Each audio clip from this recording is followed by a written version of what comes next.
What's up, guys? Puckett and Mr. Mallow here. How you doing, Max? Hey, bud. I'm never calling you Mallow, by the way. I know. It's Whatever. always the Mallow. I'll get over it. We're working with the Mallow. Mr. Mallow and I are talking Call of Duty, and we have lots of Call of Duty to talk about. Yesterday's show was all just trying to catch up with the craziness that happened this weekend. We had the 2K, we had the 5K, we had incredible upsets and strictly business. You're 5K champions. It was insane. Yeah. It was insane. Pretty insane stuff. So we watched all the games yesterday. Mr. X joined us for the show of the Pro League last night. And really, we're going to start off today by talking purely about the Pro League. For those of you who don't know, MLG has been hosting the Pro League for Call of Duty for 4 seasons. We did 3 seasons with Call of Duty Ghost. We're currently in Season 1 of Advanced Warfare. Now, this season's going to culminate at the end of February, so we still have about a month and a half of gameplay to go through. And so far, we've gone through 2 weeks. So after 2 weeks, Max, where do we stand? How have our 12 teams kind of sorted themselves in our standings list? Right, so after 2 weeks, OPTIC Gaming, they're atop the standings with a 9-1 record. Followed by them is FaZe, the AW Columbus champions, with an 8-2 record. After that is Denial with a 6-2 record. JUSTUS, 7-3. Prophecy, 7-5. Team ENVYUS 7-5 as well. So and Aware brings up number 7. So pretty interesting stuff because we see Aware sitting at 4-6, but this is a squad who started 4-0. right. So 6 straight losses. Yeah, I mean, looking at their first week performance, they played, teams that are in the bottom 4 right now. So you got to question either, they played the worst teams in the league, and now coming into the second week, you got to have a little bit of a leader to take that team and just get through the mental blocks. Something is going wrong there. They need to figure it out. Elevate, Kill Miracles, the world champions, playing with Spacely, and this one, and really 4-6 is not where they want to be. They want to at least be at 500. And Rise Nation, kind of a rebirth in week 2 after starting off with 0 wins in week 1. They bounced back now 4-8, so they're still double negative, but they're starting to mount their way back. 3-9, though, for Automatic Reload and Team Caliber, already in a hole. And surprisingly, OPTIC Nation, a squad when everyone saw it first on paper was like, new God squad. Not happening. 2-8, the worst record in the league. You can see they have a 35.7 map win rate. Overall, though, the team with the worst map rate out of all squads, Team Caliber, and that is what I find most surprising after 2 weeks of gameplay. I don't find it that surprising, honestly. Really? I mean, TK is known for having a lot of online struggles. They show up when it comes to LAN. I mean, obviously towards Ghosts, they didn't have, the placings they kind of wanted to have. But, they showed up at Columbus, the placing at top 6, top 8. So, who knows? Maybe, hopefully they can turn it around, but we'll see what happens. All right, let's take a look at teams 1 through 6 one more time. You see Aware, Elevate Nation, Reload, TK, and OPTIC Nation, all in the hunt to get into this screen. The Big 6, we got OPTIC Gaming leading the charge at number 1. Talk to me about this squad. They are on an 8-game winning streak heading into last night's matches. Oh, they're the best team. I mean, Crim6, Scump, Formal, and Nadeshot, like, how can you get better than that? So what has made this team so successful? Why is OPTIC able to pull away from some of the other squads? I think it's the fact that they have the communication and the teamwork. They know what it takes to win. Their Slayers are dominant. Their OBJs, Nadeshot, he has the mindset. He knows what to do to help his team win. So, I mean, 8-game winning streak, it's working. 8-game, in fact, that's an 8-match winning streak, we should say. So they started off 1-1. Since then, winning 8 matches straight. A lot of those coming from week 2. And we have a few stats here, thanks to JP and our friends at COD Stats. They are 10-3 so far in Search and Destroy. One of the best records in the entire game. Uplink, also one of their strongest game modes. They're 7-2. They've only played 9 uplinks. 7 of those are wins. So very impressive numbers in those 2 game modes. Where they're struggling, I guess if you want to call it struggling, is Hardpoint and CTF. Right. They're going to call it struggling. But honestly, it doesn't matter. If you get to that game 5, I mean, they have 10 victories to just 3 losses out of their 13 games. This is a squad that you can trust to take their S&D. Oh, yeah. I mean, the age-old saying from competitive Call of Duty is S&D wins championships. They're 10-3 in Search and Destroy. That's why they're winning their league matches. Now, when we break down the individual player numbers, who are some of the standout stars on OPTIC Gaming? So Crim6 is standing out in S&D. He's got a 1.22 overall KD. He's averaging 9.4 average kills per match, and he's averaging 1.3 first bloods per map. per S&D map. Almost 1.4 there. So first blood's always so important in those search and destroys, but I find it kind of crazy to see a 1.22 S&D KD, over 9 kills per search and destroy game. That is absolutely ridiculous. Formal, on the other hand, you see him. He was the other Slayer brought in. You remember Crim6 and Formal brought in to replace Proofy and Clayster, thank you. But I was looking at the notes here, and Formal's at a 1.25 uplink KD. So on top of that, he's also getting the job done with the captures, 2.5 on average per game of uplink. Formal and Crim, they were brought in to bring up the slaying of this squad. Are they living up to the hype here? Are they the better slaying duo than what we saw with Clayster and Proofy in your eyes? I think so. I think they're more dominant than Clayster and Proofy. Proofy, used to be known for being a dominant slayer. I think he's not fallen off, but I think the likes of Formal and Crim6 are just, tiers above Proofy right now. And the fact that, you look at their uplink record, it's the new game mode in AW, and the fact that they're adapting to it so quickly, they're 7-2. I think it's a big part due to Crim and Formal. Few other random notes here. They're undefeated on Terrace. Of course, that map only played for Search and Destroy.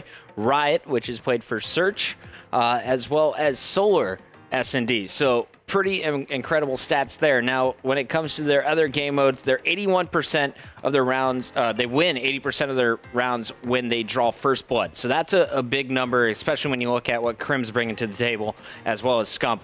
80% of their S&Ds when they win the first round.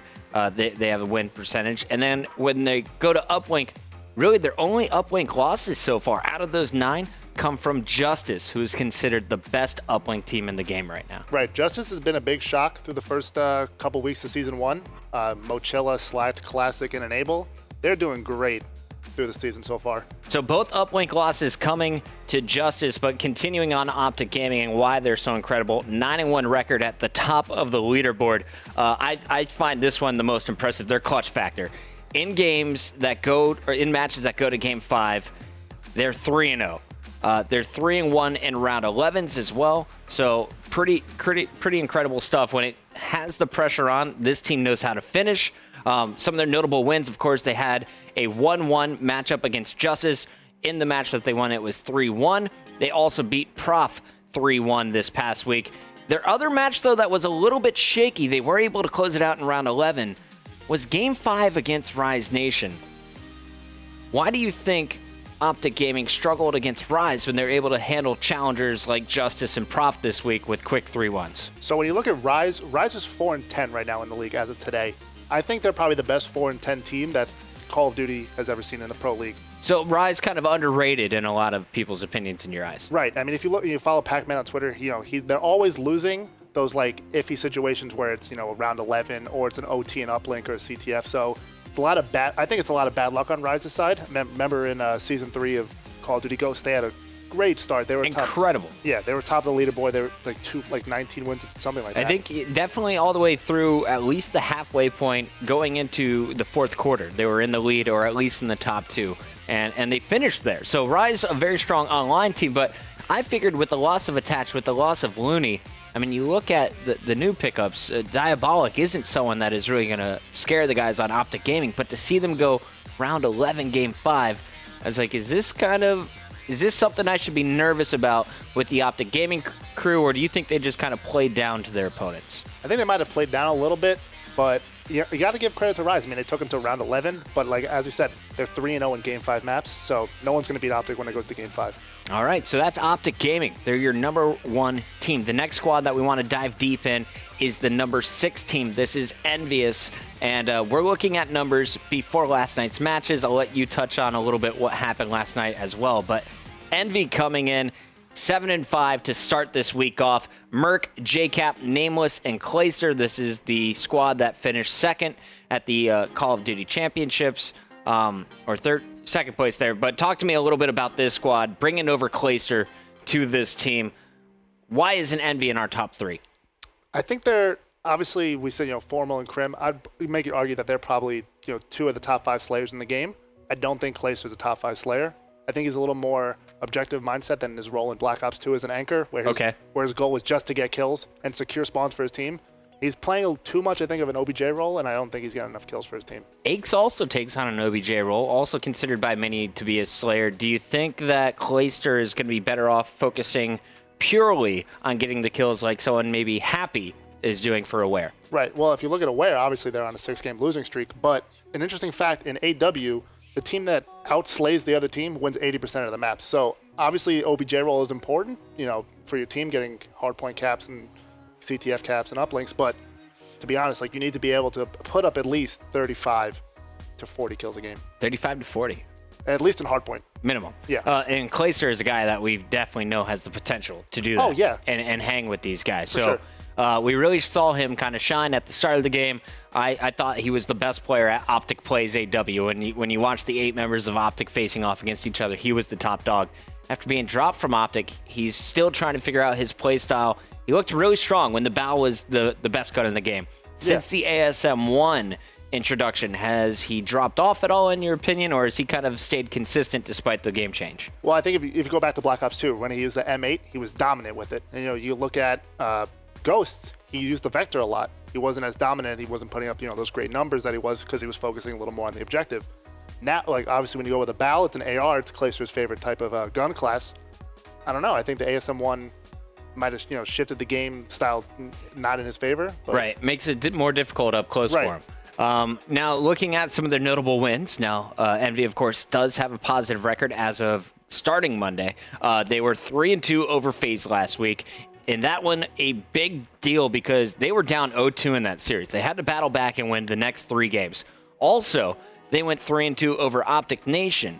However, this one, not necessarily a good note because OPTIC Nation, your worst team in the league. So number 6 versus number 12 overall, going to game 5. Pretty scary match. They did win that. The notable losses, though, and this is where you got to be concerned.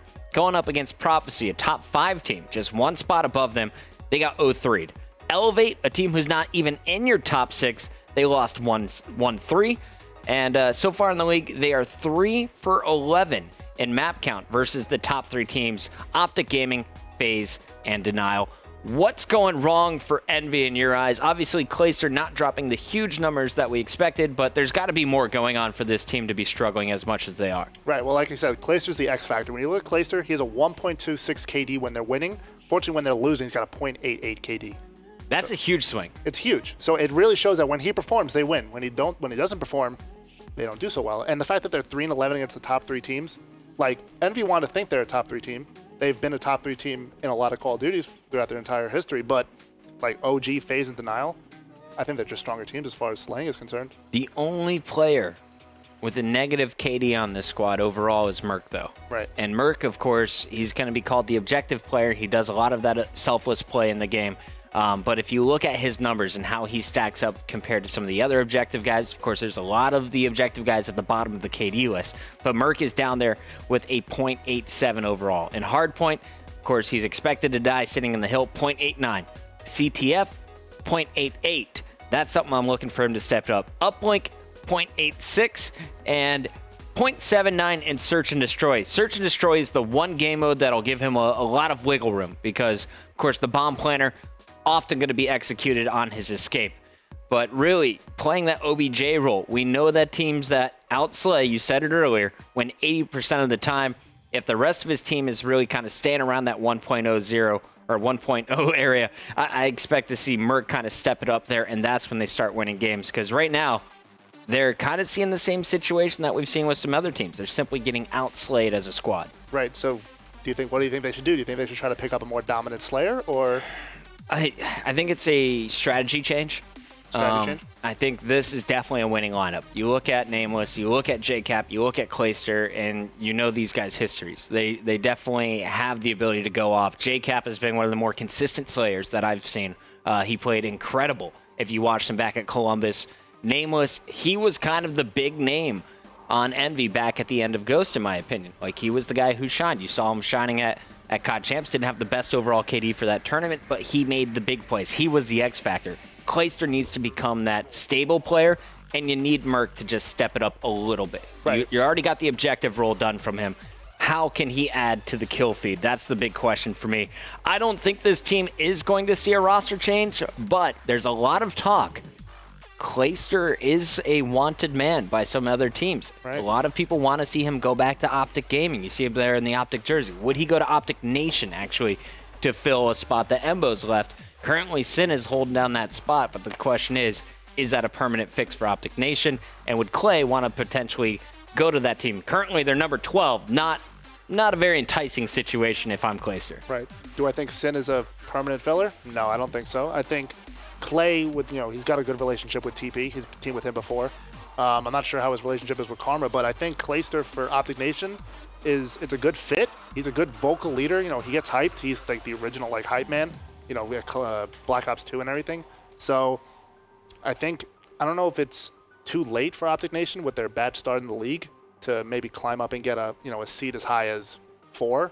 I think they'll probably be stuck in, if they do qualify for the playoffs, they'll probably be 6 through 8. So I think Clay should go to OPTIC. That's what I think. You want him to go? I think he should just go. Really? Yeah. I mean, who would Envy want to pick up if they do get rid of Clay? I don't know. I think Clay fits on Envy right now, but I don't think it's as strong as a lineup as it was before with Formal. Of course. Formal, big shoes to fill. Right. So talk to me, though. You're Envy. I'm Envy. You make a trade. I'll be Envy. You make a trade. Okay. To me. I'm OPTIC Nation. Right? Thank All you. I accept Clayster. I will give you Embos and some money. No thanks. Nothing? I don't think Embos... What if I offer you felony? No. You don't want that either. So now we got to go 3-way trade. Right. I'm OPTIC Nation. I still want Clayster. I don't know. When you get to 3-way trade, you're going to lose me. But I don't know. I think Clayster is a better fit on OPTIC Nation. So who do you want from my OPTIC Nation team if you want a one-on-one from Envy? Who do I want? From OPTIC Nation? I want Karma, but I'm not going to get Karma. You want Karma, but you're not going to get my Karma. I'm not going to get Proofy. You're not going to get Proofy. No, Proofy has a good relationship with Envy. And you don't really want to add TP to be a lead slayer for the squad either. So even though he's the lead slayer on that OPTIC Nation team, which is weird. Host played into that. We tweeted about it earlier, but even off Host, he has a .99. So I don't know here, man. I'm looking at it and I'm wondering, is there a move to make between Envy and OPTIC Nation? A lot of fans are asking for it. I don't see it. No, I think it's tough right now the way the rosters are. I think OPTIC Gaming kind of screwed things up for little people for picking up Formal and Crim. They kind of have the perfect squad right now. Like, you can't really, plug anyone else into that OPTIC Gaming roster and, see them work just as well as they are right now. So I think Envy's, in a bit of a pickle right now. Now, as the chat noted, of course, Embos played with this Envy squad. They got knocked out. I believe it was the round of 16 in the 2K.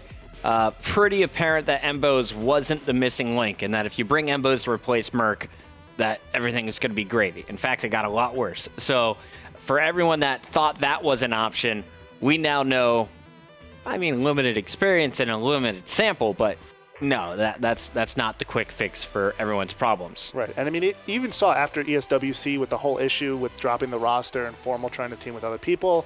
So I think Hastro kind of has not really a debt, but he's kind of not really stuck.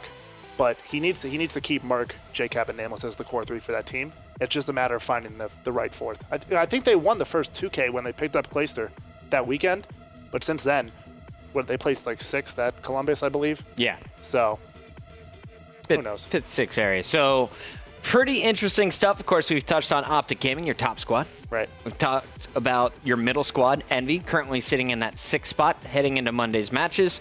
And then we're now going to talk about a team who used to hold the top spot for Week 1.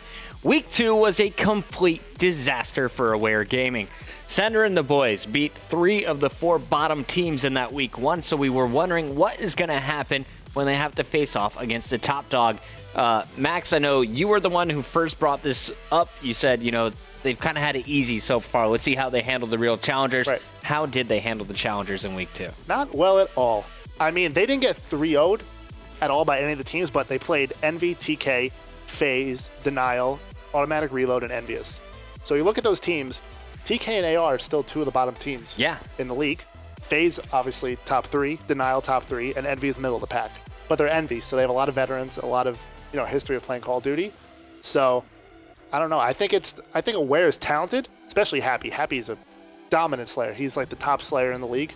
I think that they need some sort of like a veteran, just guide them in the right direction. Sender needs to sack up and take control of this team. There you go. I'm going to call you out, Sender. Boom. You've been around. You haven't been the biggest name so far, but you should take command of this team. When I listened in, I saw Lawless barking, and it wasn't always positive communication. Sender tried to keep him calm, keep him composed, but he was being the nice guy. You can't be the nice guy and let Lawless be the bully, because that was where the team fell apart. Negative communication leads to a lack of confidence, which leads to losses. We see what your teammates can do. Happy, the best Slayer in the game right now when you look at the stats. He has the #1 KD. He doesn't play the objective, but that's your team strategy. Don't go away from a strategy that worked for you. It only works when the rest of the team is all above a 1.0 KD. Right. Recently, that hasn't been the case, but I do want to point out that Aware, of course, they went 0-6 last week, but it should have been a 3-3 week. They went 0-3 in their 3 matches that went to Game 5. ENVYUS, Team Caliber, and FaZe playing with Huke all went to Game 5. All of those search and destroys lost, a few of them very close going to the later rounds in that match. What I can't understand is the loss to Denial and Envy, but they lost to Envy twice, and that second time around, I feel like they should have won in the Game 5. Right, and it says they're 1-4 in round 11 S&Ds. So that's like I said, they're the opposite of OPTIC Gaming. They are opposite. no clutch. No clutch. That's why, Sender obviously has a chip on his shoulder after what happened with Season 3, losing his spot, and then re-qualifying for the league. Yeah. So he proved a lot, but I think right now he needs to prove even more, take a leadership role. He's got talent in Happy, Lawless, and Accuracy, and if they don't want to make a roster move, he needs to, take that team in the right direction. Continuing on this Aware squad, we talked about Embos still looking for a home. Some people have been suggesting that Aware might just be the spot for him. This is a team that has a lot of talented Slayers, especially if you look at Happy and Sender individually. Could you replace either Accuracy or Lawless? Would you want to? I know Accuracy plays the OBJ role on this team. Right. I know you were citing Lawless's, his attitude as a bit of an issue, like he was just, going off on the mics, but I think it might be a little too early to make a roster change. 0-6 is kind of shocking, especially for a team that started out 4-0 having the best Slayer in the league on their team. But I think it's too early to make a roster move. Too early? Yeah. Okay. But Embos is definitely something to look at. The one thing I would say, this team has no substitutes. Embos might be a great addition as their first sub. But look for Aware to try and bounce back after a perfect 4-0 start. They've dropped 6 straight, 3 of those going to Game 5. They need to step up their S&D. They know it. One last note on this team. If you look at their Week 1, considering it, they're playing against weaker opponents, Sender a 1.17, Lawless a 1.07, and Accuracy a 1.01. All of these guys dropping at least 0.1. So 0.2 in Sender's case, he dropped down to 0.96. You're going to see a 0.1 basically with Lawless and a 0.1 with Accuracy, almost a 0.15 with Accuracy. Everyone really kind of getting outslayed in Week 2. They need to get back to their gun skill, and I wonder, did this happen following the SM1 change? Maybe, but I think you also have to take a look at Happy. He is the best Slayer. He has the best KD in every game type. But when you look at Formal, when he was on that TK team and the initial Envy team, he did that selfish Slayer role where he would just, I'm going to kill everything. My teammates will do the objective. So I think he needs to take a little more of an objective role. Maybe, look at hardpoint hills, uplink caps, maybe not focus on kills so much. But I think Aware, the Sender, Lawless, and Accuracy all need to step up as well, too. All right, so one more time, guys, before the commercial break, let's take a look at our standings. If you guys are just joining us, we are recapping Weeks 1 and 2. Before we get to the nitty-gritty, we're going to be talking about our top 5 performers and more. But here's a look at where we stand coming into last night's matches. OPTIC Gaming was 9-1. FaZe right behind them, 8-2. Very strong starts from the 2 teams we saw in the LAN Championship. Denial's making a run. They had a slow start, now kicking it into gear. They're on a big run, 6-2 currently. You see JUSTUS right behind them, 7-3, 7-5 for Prop, 7-5 for Envy, and then our 7 through 12 teams. A bit shocking to see Aware after a 4-0 start drop to 4-6. Elevate's trying to break even at 4-6, and Rise Nation jumping from 12th all the way up to 9th this week. Automatic Reload, Team Caliber, and OPTIC Nation your bottom 3 teams in the game right now. When we return from commercial break, we'll be talking about the top 5 performers in Week 2, as well as our thoughts on last night's matches and what's coming up tonight. Don't go anywhere.